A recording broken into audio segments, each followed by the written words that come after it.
ഇശാ സമയത്ത് ഒരാള് നമ്മുടെ പള്ളിയിൽ വന്നു. ഞാൻ പറഞ്ഞത് ഇങ്ങനെയൊക്കെ നടക്കുന്നുണ്ടെന്ന് നമ്മൾ അറിയാൻ വേണ്ടിയിട്ടാണ്. കാരണം ദുനിയാവിനോടുള്ള ആഗ്രഹം അള്ളാഹുവിന്റെ സ്നേഹം നേടാൻ നമുക്ക് തടസ്സമാകുന്നോ എന്നതാണ് പ്രശ്നം. അയാൾ വന്നിട്ട് അയാൾ പറഞ്ഞു, ഞാൻ ഗൾഫിലാണ്. അയാൾ പരിചയപ്പെടുത്തി. അപ്പൊ അയാൾ അങ്ങനെ ഒരു തീവ്രമായി നമ്മുടെ ആദർശം സ്വീകരിച്ച ഒരു വ്യക്തിയൊന്നല്ല. നമ്മുടെയൊക്കെ എല്ലാവരുടെയും ദീന്റെ കാര്യങ്ങളും ക്ലാസ്സുകളൊക്കെ കേൾക്കുന്ന ഒരാളും. അപ്പൊ അദ്ദേഹം പറഞ്ഞു, ഗൾഫിൽ നിന്നും ഞാന് ഒരു ബിസിനസ്സിന് വേണ്ടി വന്നതാണ്.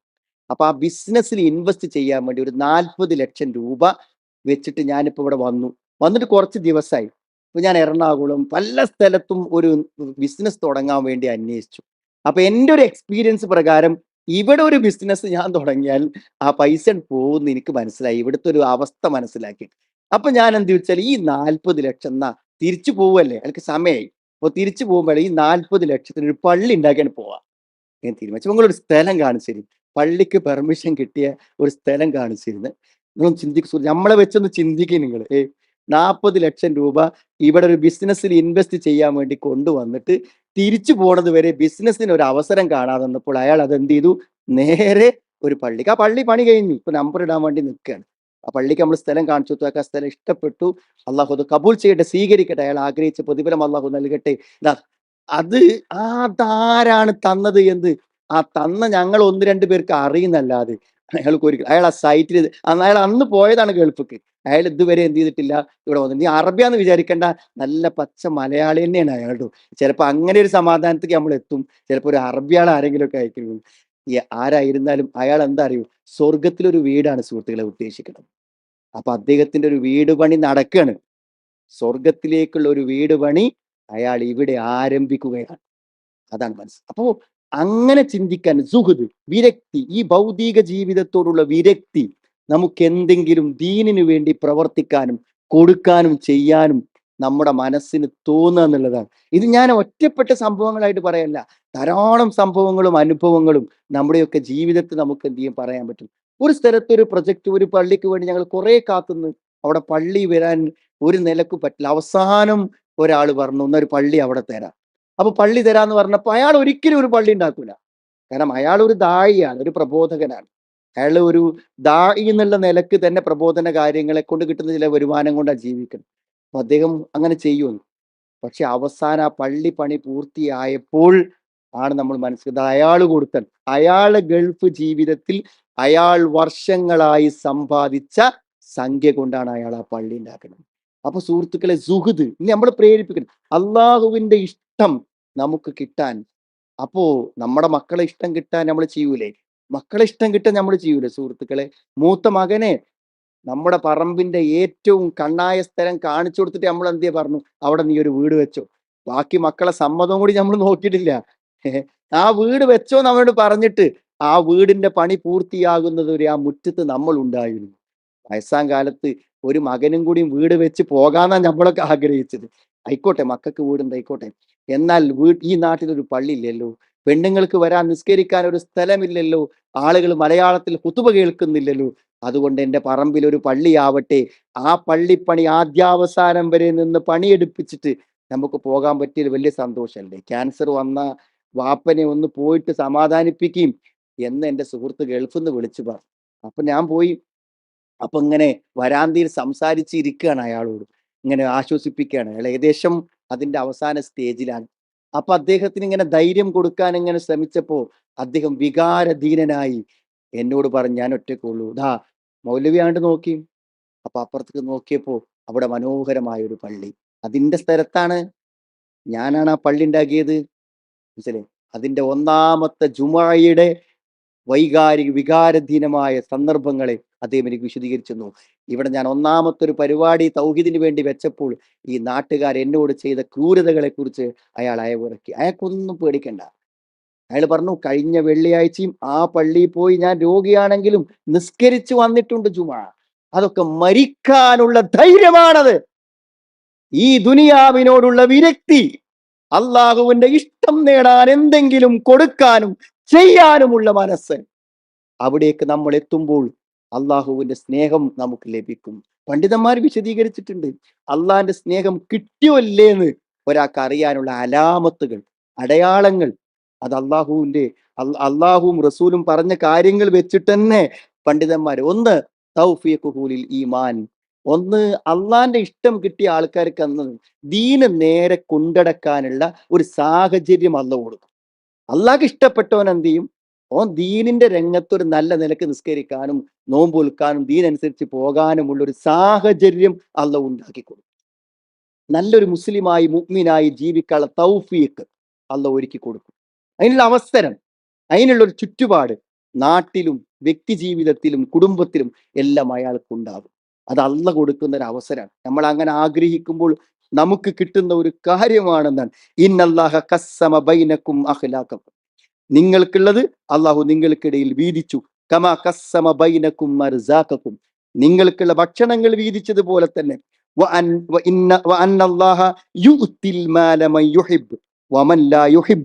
ഇഷ്ടമുള്ളവർക്കും ഇഷ്ടമില്ലാത്തവർക്കും അള്ളാഹു പണം കൊടുക്കും. അല്ല ഇഷ്ടപ്പെട്ടവർക്കും പണം കൊടുക്കും. അല്ല ഒരിക്കലും ഇഷ്ടപ്പെടാത്ത കാറൂനിനും ഒരു പക്ഷേ എന്ത് ചെയ്യും? പണം കൊടുത്തെന്നിരിക്കും. എന്നാൽ ഈമാൻ ഇല്ലാ മൻ അഹബ്ബ, ഈമാൻ അവൻ കൊടുക്കണമെങ്കിൽ അവൻ ഇഷ്ടപ്പെട്ടവർക്ക് ഈമാൻ കൊടുക്കും. സുഹൃത്തുക്കളെ, ഓരോ ദിനത്തിലും ദീനിന്റെ വഴിയിൽ നമുക്ക് ജീവിച്ച് മുന്നോട്ട് പോകാൻ, ദീനിന്റെ വഴിയിൽ ജീവിച്ച് മുന്നോട്ട് പോകാൻ അള്ളാഹു നമുക്ക് അവസരങ്ങൾ ഉണ്ടാക്കി തരുന്നുവെങ്കിൽ നമുക്ക് ആശ്വസിക്കാൻ പറ്റും. പക്ഷെ അത് നിലനിൽക്കണം. മരിക്കുന്നത് വരെ നമുക്ക് എന്ത് ചെയ്യണം? നിലനിൽക്കുന്ന രൂപത്തിൽ മുന്നോട്ട് പോകാൻ, ഇസ്ലാമും ഈമാനുമായി മുന്നോട്ട് പോകാനുള്ള ഒരു തൗഫീഖ് അള്ളാഹു നമുക്ക് തരും. മറ്റൊന്നാ പറയുന്നത് എന്താ വെച്ചാൽ ഹിമായത്തു അവന് സംരക്ഷണ ഫീത്തനി വശഹവാത്ത്, തെറ്റുകളിൽ നിന്ന് മാറി നിൽക്കുവാനുള്ള ഒരു സംരക്ഷണം, ഒരു പ്രൊട്ടക്ഷൻ കൊടുക്കും. യൂസുഫ് നബി അലൈഹി ഇസ്ലാമിന്റെ കേട്ടില്ല നിങ്ങൾ? യൂസുഫ് എത്ര വലിയ അവസരമാണ് സുഹൃത്തുക്കളെ. രക്ഷപ്പെടാൻ പറ്റാതെ കഥകടച്ച് ഉള്ളിലാക്കി. പക്ഷെ അള്ളാഹു ലൗല അൻറ അബുർഹാന റബ്ബി, അള്ളാഹ് കഴിച്ചിലാക്കി കൊടുത്തില്ലേ? അതൊരു ഭയങ്കര, അത് അള്ളാഹ് ഇഷ്ടപ്പെടുന്നവർക്ക് അള്ളാഹു നൽകുന്ന ഒരു അവസരമാണ്. വലിയ വലിയ അള്ളാഹ് പരീക്ഷിക്കുന്നവൻ. ഇത് തെറ്റിന് അവസരങ്ങൾ തന്നിട്ട് നമ്മളെ ഈമാൻ അള്ളാഹ് പരീക്ഷിക്കും. തെറ്റിന് അവസരങ്ങൾ തന്നിട്ട് അള്ളാഹു നമ്മുടെ ഈമാൻ പരീക്ഷിക്കും. അതുകൊണ്ടാണ് സൂറത്തുൽ മാഇദയിൽ അള്ളാഹു പറയുന്നുണ്ട് 71-ാമത്തെ ആയത്തിൽ, അതായത് ഈ ഇഹ്റാം കെട്ടി വരുന്ന ആളുകൾ ഉണ്ടാവില്ല, ഇഹ്റാമിൽ വരുന്ന ആളുകൾക്ക് വേട്ടയാടാൻ പറ്റൂല. അപ്പൊ അവരെ മുന്നിക്ക് ഇങ്ങനെ വരുന്നതാണ് മാനുകള്, അതേപോലെ തന്നെ നല്ല മൃഗങ്ങളൊക്കെ എന്ത് ചെയ്യുന്നത് ഈ ഇഹ്റാം വേഷത്തിൽ വരുമ്പോൾ മുമ്പ് ഇങ്ങനെ വരും. തെനാലുഹൂബി ഐദീക്കും, കൈയോണ്ട് കിട്ടും, വരിമാഹുക്കും, കുന്തം കൊണ്ട് കിട്ടും. അപ്പൊ ഈ വേട്ടയാടിയൊക്കെ ശീലമുള്ള ആൾക്കാര് ഇഹ്റാമിൽ നിൽക്കുമ്പോൾ മുമ്പ് ഇങ്ങനെ വരുമ്പോ പിടിച്ചു പോകൂലേ? എന്താ പണ്ഡിതന്മാരോട് വിശദീകരിച്ച്, തെറ്റ് ചെയ്യാൻ അവസരം. നമ്മൾ മനസ്സിൽ ഇങ്ങനെ തെറ്റ് ചെയ്യാൻ ചാൻസ് ഇല്ലാഞ്ഞിട്ടാണോ നല്ല ആളായി നടക്കുന്നത്? അതോ തെറ്റ് ചെയ്യാൻ അവസരം കിട്ടാത്തോണ്ട് നല്ല ആളാകുമല്ലോ. തെറ്റ് ചെയ്യാൻ അവസരം കിട്ടൂല, നല്ല ആളാവും. അതുകൊണ്ട് നല്ല ആളാകുന്ന ആൾക്കാരുണ്ടാവും അല്ലേ? പിന്നെ വിവാഹം എന്നുള്ളത് ഒരു തോന്നിയാസാണ് എന്നൊരു നിരീശ്വരവാദി യുക്തിവാദി ഇപ്പൊ അടുത്ത കാലത്ത് പറഞ്ഞു. അതിനയാൾ പറഞ്ഞത് വിവാഹം കൊണ്ടുള്ള ഏറ്റവും വലിയ ബുദ്ധിമുട്ട് അയാൾ പറഞ്ഞ തരങ്ങള്, വിവാഹം കഴിച്ചാൽ പിന്നെന്താ വെച്ചാൽ നമുക്ക് വേറൊരു പെണ്ണിനെയും സ്വീകരിക്കാൻ പറ്റില്ല, വേറൊരു പെണ്ണിനെയും പ്രേമിക്കാൻ പറ്റില്ല. പിന്നെ നമ്മളെ പെണ്ണുങ്ങൾ പിന്നെ ഇത് തടസ്സം നിൽക്കും, കല്യാണം കഴിച്ച പെണ്ണുങ്ങളെയും തടസ്സം നിൽക്കുന്നതാണ്. അപ്പൊ ഒരാൾ വിവാഹം കഴിച്ചു കഴിഞ്ഞാൽ അയാൾക്ക് എന്ത് ചെയ്യും? പരസ്ത്രീ ബന്ധത്തിന് പറ്റാതെ വരും. ഒരു പെണ്ണിനെ വിവാഹം കഴിഞ്ഞാൽ പരപുരുഷ ബന്ധത്തിന് പറ്റാതെ വരും. അങ്ങനെ വിവാഹം കഴിച്ച് ഭാര്യയും ഭർത്താവും ഇങ്ങനെ കണ്ണിൽ എണ്ണ ഒഴിച്ച് നിൽക്കുന്നതുകൊണ്ട് തോന്നിയാസങ്ങൾക്ക് പോകാത്ത ആൾക്കാരുണ്ടാവും. അപ്പൊ അവർക്കൊക്കെ അവസരങ്ങൾ ഉണ്ടാക്കി കൊടുക്കും, നല്ല ചാൻസുകൾ. ആ അവസരങ്ങളിൽ അവൻ അള്ളാഹുവിനെ സൂക്ഷിക്കുമോ എന്ന് അള്ളാഹു പരീക്ഷിക്കും. എത്ര പരീക്ഷണങ്ങൾക്ക് മുന്നിലൂടെ നമ്മളൊക്കെ നടന്നു പോയിട്ടുണ്ടാവും. അത് പരീക്ഷിക്കുമെന്ന് പറയാനാണ് സൂറത്തുൽ മാഇദയിൽ ആ ആയത്ത് അള്ളാഹു വെച്ചത്. അപ്പോ അങ്ങനത്തെ സന്ദർഭങ്ങളിൽ അള്ളാഹു നമുക്ക് പ്രൊട്ടക്ഷൻ തരും. ആ തിന്മയിൽ നിന്ന് അള്ളാഹു നമ്മളെ മാറ്റിക്കളയും.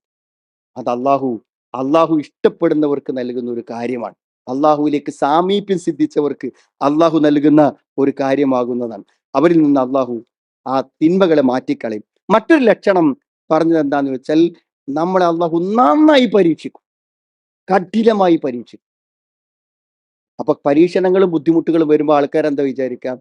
പടച്ചോൻ എന്നെ ഇഷ്ടമല്ലാഞ്ഞിട്ടാണെന്ന്. അല്ല, ഇഷ്ടമുണ്ടെങ്കിലാണ് പരീക്ഷ. അത് ഖുർആനിൽ അള്ളാഹു പറയുന്നതാണ്, വലനബുലുവന്നകും ഹത്താ നഅലമൽ മുജാഹിദീന മിൻകും വസ്സാബിരീൻ വനബുലുവ അഖ്ബാറക്കും. നിങ്ങളിൽ ക്ഷമയുള്ളവരെയും നിങ്ങളിൽ യോദ്ധാക്കളെയും ഒക്കെ തിരിച്ചറിയാൻ വേണ്ടി അള്ളാഹു നല്ല പരീക്ഷണം കൊടുക്കും. സുഹൃത്തുക്കളെ, എന്ത് പരീക്ഷണങ്ങളും എന്ത് പ്രശ്നങ്ങളും വന്നാലും പതറാതെ നിൽക്കണം. അള്ളാഹ് നമ്മളെ ഇഷ്ടപ്പെട്ടോ എന്ന് അറിയാനുള്ള ഒരു മാർഗം അള്ളാഹ് പറഞ്ഞത് അജല്ലഹുൽ ഉഖൂബ, അവന് ശിക്ഷകൾ ഇവിടുന്ന് തന്നെ കൊടുക്കും. ഞാൻ എന്താ ശിക്ഷ കൊടുക്കുക പറഞ്ഞാല് നമുക്കറിയാലോ, പരലോകത്തെ ചെറിയ ഒരു ശിക്ഷ പോലും മനുഷ്യന് താങ്ങാൻ കഴിയൂല. നിങ്ങൾ കേട്ടിട്ടുണ്ടായിരിക്കും, കാലിൽ നരകത്തിന്റെ ചെരുപ്പിട്ടാൽ തല തിളക്കും. ഏറ്റവും ചെറിയ ശിക്ഷയാണ് ഇപ്പൊ. അപ്പോ പരലോകത്തെ ഒരു ശിക്ഷയും മനുഷ്യന് സഹിക്കാൻ പറ്റൂല. അപ്പൊ അള്ളാഹു എന്ത് ചെയ്യുന്നറിയോ, ചെറിയ ശിക്ഷകൾ കൊടുത്തിട്ട് മരിക്കുമ്പോഴേക്കിന് നമ്മളെല്ലാം ബാധ്യതകളും തീർത്തു തരും. മരിക്കുമ്പോഴേക്കിന് എല്ലാ ബാധ്യതകളും തീർത്തു തരും. അപ്പൊ ഞാൻ ചിന്തിക്കും, ഒരു നാട്ടിലെ മുഴുവനും ഖുർആൻ പഠിപ്പിക്കുന്നതിന് വേണ്ടി നേതൃത്വം കൊടുത്തൊരു മഹാപണ്ഡിതൻ, എന്റെ ഓർമ്മ ശരിയാണെങ്കിൽ 20 വർഷം അദ്ദേഹം സ്ട്രോക്ക് വന്ന് കിടന്നു, ബോധത്തോടു കൂടെ കിടന്നു. ഒരു നല്ല പണ്ഡിതൻ, ഇസ്ലാമിന് വേണ്ടി ഏറെ സേവനം ചെയ്ത ഒരു വ്യക്തി, അള്ളാഹു പുറത്തു കൊടുക്കട്ടെ. അപ്പൊ അദ്ദേഹത്തെ ഞാൻ കണ്ടിട്ടുണ്ട് അങ്ങനെ എന്റെ ചെറുപ്പത്തിൽ. അപ്പൊ അദ്ദേഹം ആ 20 കൊല്ലം ആ വെള്ളം നിറച്ച കിടക്കയിൽ അയാൾ കിടന്നു. യാതൊരു മടുപ്പും വിഷമവും ഇല്ലാതെ അയാൾ കിടന്നു. ആ 20 കൊല്ലം കൊണ്ട് ജീവിതത്തിൽ എത്രമാത്രം സംശുദ്ധത, ആ സഹിക്കുന്ന ഓരോ വേദനക്കും, ഒന്ന് ബാത്റൂം പോകേണ്ടി വന്നാൽ, ഒന്ന് മൂത്രമൊഴിക്കേണ്ടി വന്നാൽ ഉണ്ടാകുന്ന എല്ലാ വേദനക്കും ഓരോ തിന്മകൾ ഇങ്ങനെ കൊഴിഞ്ഞു പോവാണ്. എങ്ങനെ അറിയോ, മരം ഉണങ്ങി കാറ്റിന്റെ ചെറിയ ഒരു ഓളം വരുമ്പോഴേക്കും ഇലകൾ ഇങ്ങനെ പൊഴിഞ്ഞു വീഴുന്ന പോലെ ഓരോ വേദനകളും നമ്മുടെ പാപങ്ങളെ കൊഴിച്ചു കളയും. അപ്പൊ ആർക്കാ അള്ള ഇഷ്ടപ്പെട്ടാൽ ആ പരീക്ഷണം വരും. ഇപ്പൊ പരീക്ഷണത്തെ അപമാനമായി കാണരുത്, പരീക്ഷണത്തെ ഒരിക്കലും അള്ളാഹുവിന്റെ ശിക്ഷയായി കാണരുത്. പരീക്ഷണങ്ങളെ നമ്മൾ എന്തായി കാണണം, അള്ളാഹു നമുക്ക് പരലോകത്തെ ശിക്ഷ ഒഴിവാക്കാൻ വേണ്ടി അള്ള ഇഷ്ടപ്പെട്ടു, അതുകൊണ്ട് പരലോകത്ത് അവനെ ഒന്നും ചെയ്യണ്ട എന്ന് പടച്ചോൻ തീരുമാനിച്ചു. എന്താ ചെയ്തത് ചിലതുണ്ടല്ലോ, അത് ഇവിടെ നിന്ന് അള്ളാഹു തീർത്ത് കളയാൻ. അള്ളാഹു ഇഷ്ടപ്പെട്ടോ എന്നറിയാനുള്ള ഒരു വഴിയാണ് അള്ളാഹു കടുത്ത പരീക്ഷണങ്ങൾ തരുന്നുണ്ടോ എന്നത്. അതൊരു പ്രധാനപ്പെട്ട ഒരു കാര്യമാണ്, അല്ലേ? പിന്നെ അള്ളാഹുവിന് ഇഷ്ടപ്പെട്ട ആളുകൾ ആരാന്നറിയോ? ഉദാഹരണം ഒന്ന്, ജനങ്ങൾക്ക് ഉപകാരം ചെയ്യും. അത് നബി പറഞ്ഞാണ്, അഹബ്ബുന്നാസ് ഇലല്ലാഹി അൻഫഅഹും ലിന്നാസ്. അള്ളാഹ്ക്ക് ഏറ്റവും ഇഷ്ടപ്പെട്ടത് ജനങ്ങൾക്ക് ഉപകാരം ചെയ്യും. സുഹൃത്തുക്കൾ, നമുക്കൊക്കെ പറ്റും എന്തെങ്കിലുമൊക്കെ ഒരു ഗുണം, എന്തെങ്കിലുമൊക്കെ ഒരു ഗുണം മറ്റുള്ളവർക്ക് ചെയ്യാൻ നമുക്ക് പറ്റൂലേ? വർഷങ്ങൾക്ക് മുമ്പ് ഒരാള്, നമ്മുടെ തന്നെ ഒരു മുജാഹിദ് പ്രവർത്തകൻ, പഴയ കാലത്ത് എന്റെയൊക്കെ ചെറുപ്പത്തിൽ അയാൾ മരിച്ചു. അപ്പൊ അയാൾ മരണപ്പെട്ട് കഴിഞ്ഞപ്പോൾ, സാധാരണ ഇപ്പോഴൊക്കെ നമ്മൾ വമ്പിച്ച ജനാവലി ഓരോ മരണസമയത്തും കാണും. അന്ന് യാത്രാ സൗകര്യങ്ങളൊന്നും ഇല്ലാത്തത് കൊണ്ട് ആളുകളൊന്നും അങ്ങനെ ഓടിക്കൂടൂല. ഇന്നിപ്പോ എല്ലാവർക്കും സ്വന്തം വാഹനങ്ങളാണ്. എവിടെ ചെന്നാലും 2 ട്രിപ്പ് 3 ട്രിപ്പൊക്കെ നിസ്കരിക്കാൻ, മയ്യിത്ത് നിസ്കരിക്കാൻ ആളുണ്ടായിരിക്കും. അന്ന് അവിടെ എന്താണ് ജനങ്ങൾ എന്നറിയോ? ആ ജനങ്ങൾ ഉണ്ടെന്ന് മാത്രല്ല, നിങ്ങൾ ആലോചിക്കണം, ആ വീട്ടുമുറ്റത്ത് നിൽക്കുന്ന മുസ്ലിങ്ങളല്ലാത്ത ആളുകൾ, ആ മുസ്ലിങ്ങൾ, അവിടുത്തെ വ്യത്യസ്ത വർഗങ്ങളിൽപ്പെട്ട അവരൊക്കെ നിന്ന് കരയാൻ. നമ്മളൊക്കെ ഇപ്പൊ ഇന്ന് പോയാൽ ഒരു മരിച്ചെടുത്ത് ഇപ്പൊ ആരാ കരയണ നമ്മൾ കാണല്? മനസ്സിലായി? ആരാ കരയണ കാണാൻ? ആരാ കര- ഞാൻ ഈ കഴിഞ്ഞ ദിവസം എനിക്കൊരു അത്ഭുതകരമായ അനുഭവം. ഒരു ആളും ഒരു കാരണവർ മരിച്ചിടക്കാണ്. അപ്പൊ അയാളെ 2 മക്കള് എന്ത് ചെയ്യുന്നുണ്ട്, ആ മരിച്ചവർ വന്നിരിക്കണ കസേരയിൽ അവരാ 2 മക്കളും ഇരിക്കുന്നുണ്ട്. അപ്പോ ഞാൻ അതിന്റെ അടുത്ത് ഇരിക്കണ്.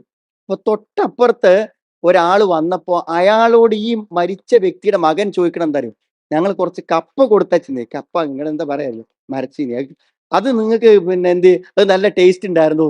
അയാൾക്ക് അത് ചോദിക്കാൻ എങ്ങനെ കഴിയണത്?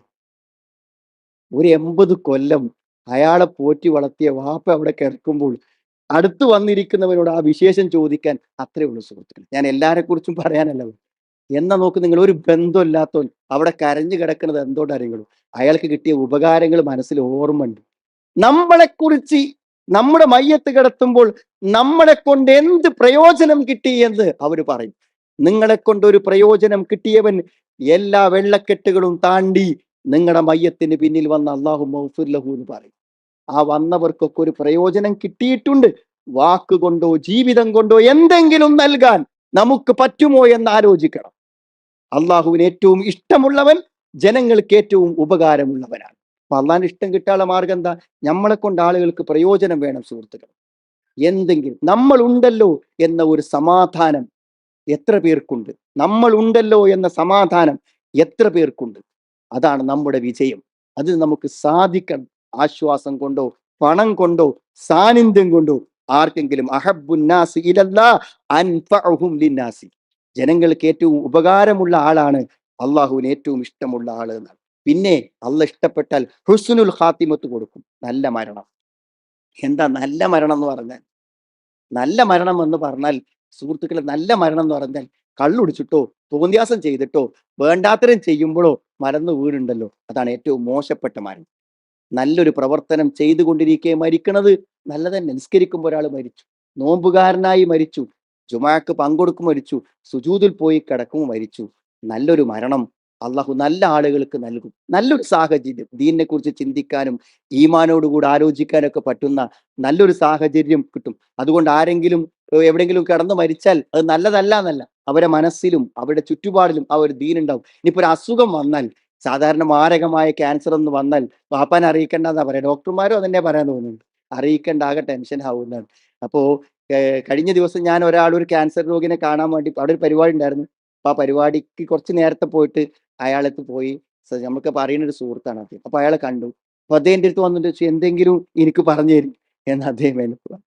അപ്പൊ ഞാൻ എങ്ങനെ അദ്ദേഹത്തോട് പറഞ്ഞ കാര്യം എന്താ വെച്ചാൽ, നിങ്ങളൊരു കാര്യം ചിന്തിക്കേണ്ടത് ഇനി എത്ര ദിവസം ജീവിക്കും എന്നുള്ളതല്ല, പക്ഷെ ഇനി കിട്ടുന്ന ദിവസം എന്ന് പറഞ്ഞാൽ നിങ്ങളുടെ ജീവിതത്തിൽ ഏറ്റവും അധികം നിങ്ങൾക്ക് പരലോകത്തേക്ക് വരുമാനമുള്ള ദിവസമാണ്. കാരണം ജീവിതത്തിന്റെ സമാപനത്തെ മുന്നിൽ കണ്ടുകൊണ്ട് നിസ്കരിക്കാൻ പറ്റും.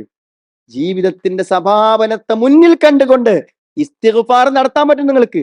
ജീവിതത്തിന്റെ അവസാനത്തെ മുന്നിൽ കണ്ടുകൊണ്ട് നിങ്ങൾക്ക് ഖുർആൻ ഓതാൻ പറ്റും. ഇതൊരു വല്ലാത്ത ചാൻസാണ്. അപ്പൊ സുഹൃത്തുക്കളെ, രോഗം വന്ന് കുറച്ച് ദിവസം കിടക്കാറിഞ്ഞാൽ ഇടങ്ങേറായിട്ട് നമ്മളൊക്കെ കാണുക, ഇടങ്ങേറ് തന്നെയാണ്. നമ്മൾ നല്ല അസുഖങ്ങളൊന്നും ഇല്ലാതെ തന്നെ മരിച്ചു പോകേണ്ടത്. പക്ഷേ അങ്ങനെ വരുമ്പോൾ അയാളോട് പറയണം, മാറോ നമുക്ക് മാറാൻ എന്താ സുഹൃത്തുക്കളെ, അള്ളാഹുവിന് മാറ്റാൻ കഴിയാത്ത അസുഖമുണ്ട്. നമുക്ക് ഈമാൻ വേണം, വിശ്വാസം വേണം, നമ്മൾ പ്രാർത്ഥിക്കണം, ചോദിക്കണം, അത്ഭുതങ്ങൾ സംഭവിക്കും. ഒരു സംശയമല്ല, അത്ഭുതങ്ങൾ സംഭവിക്കും. പിന്നെ ഞാന് എൻ്റെ സുഹൃത്തിന്റെ വീട്ടിൽ ചെന്നപ്പോ അദ്ദേഹത്തിന്റെ ഉമ്മനെ അദ്ദേഹം കാണിച്ചു തന്നു. ഏത് ഉമ്മനെ കാണിച്ചു? 30 കൊല്ലം മുമ്പ് ക്യാൻസർ വന്നിട്ട് ഓപ്പറേഷന് വേണ്ടി കൊണ്ടുപോയപ്പോൾ ഡോക്ടർ പറഞ്ഞ് ഓപ്പറേഷൻ ചെയ്യാൻ പറ്റൂല. മനസ്സിലായി? നിങ്ങൾ എന്തെങ്കിലും കുറച്ച് മരുന്നിട്ടൊക്കെ നമുക്ക് ചികിത്സ. 30 കൊല്ലമായിട്ട് ഇപ്പോഴും ഉണ്ട്. 30 കൊല്ലമായിട്ട് ഇപ്പോഴും അവർ ഇന്നും ഇന്നും അവർ ജീവിച്ചിരിക്കുന്നുണ്ടെന്നാണ് ഞാൻ വിചാരിക്കുന്നത്. അപ്പൊ നമ്മളൊന്നും വിചാരിക്കുമ്പോൾ അള്ളാഹ്ക്ക് കഴിയാത്തൊന്നുമില്ല. അവിടെ പക്ഷേ ക്യാൻസർ വന്നാലും പടച്ചവനോട് പറഞ്ഞാൽ പരിഹാരം ഉണ്ടാകുന്നില്ല ഉറപ്പാണ്. ഉറപ്പുള്ളവർ ചോദിച്ചാലേ കൊടുക്കുള്ളൂ. ഡോക്ടർമാർ നമ്മോട് പറഞ്ഞു ഇഞ്ഞൊരു രക്ഷയില്ല പറഞ്ഞാ ഇഞ്ഞൊരു രക്ഷയില്ല. രക്ഷയില്ല എന്ന് പറയുന്നത് അവരവിടെ മെഡിക്കൽ സയൻസ് വെച്ചിട്ട് അതിന് നമുക്ക് എതിർപ്പൊന്നുമില്ല. എൻ്റെ സുഹൃത്തിനെ പിന്നെ മുക്കത്തുള്ള ക്യാൻസർ ഹോസ്പിറ്റലിൽ കൊണ്ടുപോകുമ്പോൾ എല്ലാ പരിശോധനയും കണ്ട് ഡോക്ടർ ഒരു മരുന്ന് തന്നില്ല. അല്ലെ, ഒരു 3 ആഴ്ച കഴിഞ്ഞിട്ട് വരുന്നുണ്ട്. ആ 3 ആഴ്ച എന്തിനാ? 3 ആഴ്ച അയാൾ ഉണ്ടാവുള്ളൂ എന്നാണ് അതിൻ്റെ അർത്ഥം. പക്ഷെ അയാൾ 3 ആഴ്ച ഇപ്പോഴും ഉണ്ട്. അയാൾ ഇന്ന് ജുമാക്കുണ്ട് അയാൾ പള്ളിക്ക്. മനസ്സിലായില്ലേ? അയാൾ പള്ളിക്കുണ്ട്. അതൊന്നും തീരുമാനിക്കുന്നത് നമ്മൾ ആരും അല്ല. മനസ്സിലായി? ഇടയ്ക്കൊരു വേദന വരും, ഇതിന് മരുന്ന് വെക്കും. ഇപ്പൊ പോണ്ടിച്ചേരി പോയിട്ട് അയാളെ ചെക്ക് ചെയ്ത് കംപ്ലീറ്റ്. അപ്പോൾ അത്ഭുതപ്പെടുക, അന്നത്തെ ക്യാൻസർ എങ്ങനെ ഇത്ര മാത്രം ചുരുങ്ങി വന്നതെന്നാണ് ഡോക്ടർമാർ ചോദിക്കുന്നത്. അത് അങ്ങനെയാണ്. മനസ്സിലായി? പടച്ചവനോട് പറഞ്ഞാൽ പടച്ചവനല്ലേ ഈ ശരീരത്തിന്റെ ഓരോ കോശങ്ങളെ നിയന്ത്രിക്കുന്നത്, അല്ലേ? അപ്പൊ അതിനെ നിയന്ത്രിക്കാൻ അള്ളാഹുവിന് പറ്റും. നമുക്ക് വിശ്വാസം വേണം. മനസ്സിലായി? വിശ്വാസം വേണം. കാരണം നിങ്ങൾ ഇനി എന്ത് പറഞ്ഞാലും നമ്മുടെ ശരീരത്തിന്റെ രോഗങ്ങളെ സുഖപ്പെടുത്താനുള്ള കഴിവ് അള്ളാഹു കൊടുത്തിട്ടുണ്ട്. അത് പരാജയപ്പെടുമ്പോഴാണ് നമ്മൾ രോഗിയാവുന്നത്. എല്ലാ രോഗവും മരുന്ന് പിടിച്ച് മാറ്റുന്നല്ലേ നമ്മള്. രോഗങ്ങൾ വരുന്നു, മാറിപ്പോകുന്നു, നമ്മൾ അറിയണ പോലും ഇല്ല. അപ്പൊ അതൊക്കെ സുഖപ്പെടുത്താൻ അള്ളാഹു സംവിധാനം ഏർപ്പെടുത്തിയിട്ടുണ്ട്. അത് നമ്മൾ അല്ലാഹുമ്മ ഇന്നി അസ്അലുക്കൽ മുആഫാത ഫിദ് ദുനിയ വൽ ആഖിറ. ഏറ്റവും അധികം നമ്മൾ അള്ളാഹിനെ ചോദിക്കേണ്ടത് മുആഫാത്താണ്. മുആഫാത്ത് സൗഖ്യം. ഇഹലോകത്തും പരലോകത്തും സൗഖ്യം തരണേ, സൗഖ്യം തരണേ. അല്ലാഹുമ്മ ഇന്നി അസ്അലുക്കൽ മുആഫാത ഫിദ് ദുനിയ വൽ ആഖിറ. സൗഖ്യമാണ് ഏറ്റവും പ്രധാനം. അള്ളാഹിനോട് ചോദിച്ചാൽ അള്ളാഹു നമുക്ക് തരും. അപ്പൊ സുഹൃത്തുക്കളെ, അവസാനത്തെ ജീവിതത്തിന്റെ സന്ദർഭങ്ങളിൽ രോഗം വന്നു എന്നത് ചീത്ത മരണമല്ല. ക്യാൻസർ വന്നാ മരിച്ചു എന്നുള്ള ചീത്ത മരണമല്ല. അറിയോ, ലോകത്ത് ഞാൻ ഏറ്റവും അധികം മരണപ്പെട്ടു പോയ പണ്ഡിതന്മാരിൽ ഏറ്റവും അധികം ആദരിക്കുന്ന ആധുനികനായ ഒരു പണ്ഡിതനുണ്ട്. അദ്ദേഹത്തിന്റെ ഗ്രന്ഥങ്ങളും രചനകളും അത്രമേൽ നന്മ നിറഞ്ഞതാണ്. ലോകത്തെ മഹാന്റെ അദ്ദേഹം ക്യാൻസർ വന്നാ മരിച്ചത്. അദ്ദേഹം ക്യാൻസർ വന്നാണ് മരിച്ചത്. ആ ക്യാൻസർ വന്നിട്ട് കീമോക്ക് കൊണ്ടുപോകുമ്പോൾ അദ്ദേഹം പറഞ്ഞു, ഇനിയിപ്പോ അതൊന്നും വേണ്ട, എന്റെ താടി പോകൂലേ എന്നാണ്. പടച്ചോന്റെ അടുത്തേക്ക് പോകുമ്പോഴേ താടിന്റെ രോമങ്ങളൊക്കെ കൊഴിഞ്ഞു പോകും. പടച്ചോന്റെ അടുത്തേക്ക് പോകുമ്പോൾ ഈ താടിയേറ്റ് പോകാനാണ്. തൽക്കാലം അതൊന്നും വേണ്ട എന്ന് അദ്ദേഹം ആവശ്യപ്പെട്ടു. കാരണം അങ്ങനത്തെ ഒരു അവസ്ഥയായിരുന്നു അദ്ദേഹത്തിൻ്റെ.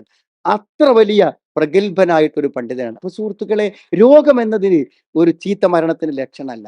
രോഗം വരുമ്പോൾ നല്ല ഓർമ്മയോടുകൂടെ ഒരുപക്ഷെ അള്ളാഹുവിനെ കാണാൻ നമുക്ക് പറ്റിയേക്കും. നമ്മളുടെ രോഗം മറ്റുള്ളവർക്ക് ഒരുപക്ഷെ പരീക്ഷണമായേക്കാം. നല്ലൊരു മരണം അള്ളാഹു ഇഷ്ടപ്പെടുന്നവർക്ക് അള്ളാഹു കൊടുക്കുമെന്ന് ഇതാ അഹബ്ബല്ലാഹു അബ്ദൻ, അള്ളാഹു ഒരു അടിമയെ ഇഷ്ടപ്പെട്ട് കഴിഞ്ഞാൽ യുവഫ്ഫിഖു ലഹു അമലൻ സ്വാലിഹൻ, നല്ല പ്രവർത്തനങ്ങൾ ചെയ്യാൻ അള്ളാഹു അവൻ അവസരങ്ങൾ കൊടുക്കും എന്നും നബി സ്വല്ലല്ലാഹു പറഞ്ഞിട്ടുണ്ട്. അതുകൊണ്ട് ജീവിതത്തിൽ ഒരു നല്ല മനുഷ്യനാവാൻ നമ്മൾ പരിശ്രമിക്കുമ്പോൾ അള്ളാഹുവിന്റെ ഇഷ്ടം നമുക്ക് കിട്ടും. ഏതൊരു ചെറിയ നന്മയും അള്ളാഹുവിന്റെ ഇഷ്ടം നമുക്ക് വാങ്ങിത്തരുന്നതാണ്. സുഹൃത്തുക്കളെ, മറ്റൊരു കാര്യം കൂടെ ഉണ്ട്. നല്ല സ്വഭാവം. നല്ല ദീനുള്ളവർക്കും അള്ളാഹിനെ ഇഷ്ടപ്പെടുന്ന സ്വഭാവം അള്ളാഹുവിന്റെ അടുക്കൽ ഏറ്റവും അധികം അവന്റെ ഇഷ്ടം വാങ്ങിത്തരുന്ന കാര്യം. സ്വഭാവം നന്നായാൽ ജീവിതത്തിലെ എല്ലാ പ്രശ്നവും പരിഹരിച്ചു ഞാൻ പറയാം. നമ്മുടെ സ്വഭാവം നന്നായി കഴിഞ്ഞാൽ ജീവിതത്തിന്റെ എല്ലാ പ്രശ്നങ്ങൾക്കും പരിഹാരമായി. അല്ലെ? ഇപ്പൊ എന്താ ഭർത്താവിനെ കൊണ്ട് ബുദ്ധിമുട്ട്? അയാൾക്ക് പെരുമാറാൻ അറിയില്ല. എന്താ ഭാര്യനെ കൊണ്ട് ബുദ്ധിമുട്ട്? അവൾക്ക് പെരുമാറാൻ അറിയില്ല. എന്താ ഉമ്മാനെ കൊണ്ട് ബുദ്ധിമുട്ട്? ഉമ്മാക്കിന്റെ സ്വഭാവം നല്ലതല്ല. സ്വഭാവം നന്നായാൽ ബാക്കിയൊക്കെ നന്നായി. സുഹൃത്തുക്കളെ, ഒരു വിശ്വാസിക്ക് ഏറ്റവും വേണ്ട ഒരു കാര്യമാണ് നല്ലൊരു സ്വഭാവം നമുക്കുണ്ടാവും. നമ്മളെ കൊണ്ടൊരു ഇടങ്ങേറ് വേറുള്ളവർക്ക് ഇല്ലാതെ ജീവിക്കാൻ നമുക്ക് കഴിയുക എന്നുള്ളത് അള്ളാഹുവിന്റെ അടുക്കൽ നമ്മൾ സ്വീകരിക്കപ്പെടാൻ ഏറ്റവും പ്രധാനപ്പെട്ടത്. ഞാൻ ദീർഘിച്ച് പറയുന്നില്ല, ഇത്ര സമയം എന്ന് പറയണം വിചാരിച്ചിട്ടില്ല. എങ്കിലും വളരെ നിങ്ങൾ താല്പര്യത്തോടു കൂടി കേൾക്കുന്നത് കൊണ്ട് പറഞ്ഞെന്ന് മാത്രം. നമ്മൾ അറിയേണ്ട ഒരു കാര്യം, അള്ളാഹുവിന് ഏറ്റവും ഇഷ്ടമില്ലാത്തതാണ് ശിർക്ക്. ശിർക്കും വിശ്വാസപരമായ വ്യതിയാനങ്ങളിൽ നിന്നും പൂർണ്ണമായും നമ്മൾ മുക്തരാവണം സുഹൃത്ത്. അത് തീർച്ചയായും അത് പ്രധാനമാണ്. അതോടൊപ്പം ഫർളുകളുടെയും സുന്നത്തുകളിലൂടെയും നല്ല കർമ്മങ്ങളിലൂടെയും ഖുർആനിലൂടെയും ദിക്റുകളിലൂടെയും ഒക്കെ അള്ളാഹുവിലേക്ക് അടുക്കാൻ നമ്മൾ ഏവരും പരിശ്രമിക്കുക. അള്ളാഹുവിന്റെ ദീൻ ശരിയായി മനസ്സിലാക്കാനും അത് ഉൾക്കൊള്ളാനും അതനുസരിച്ച് ജീവിക്കാനും അള്ളാഹു നമുക്ക് എല്ലാവർക്കും തൗഫീക്ക് പ്രദാനം ചെയ്യുമാറാവട്ടെ. നമ്മൾ ഇന്ന് വന്നുപോയ തെറ്റുകളെ, കുറ്റങ്ങളെ അള്ളാഹു നമുക്ക് പുറത്തു മാപ്പാക്കി തരുമാറാവട്ടെ. റബ്ബന ആതിന ഫിദ്ദുനിയ ഹസനം വഫിൽ ആഖിറതി ഹസനതൻ വഖിന അദാബന്നാർ വൽഹംദുലില്ലാഹി റബ്ബിൽ ആലമീൻ. അല്ലാഹുമ്മ സ്വല്ലി അലാ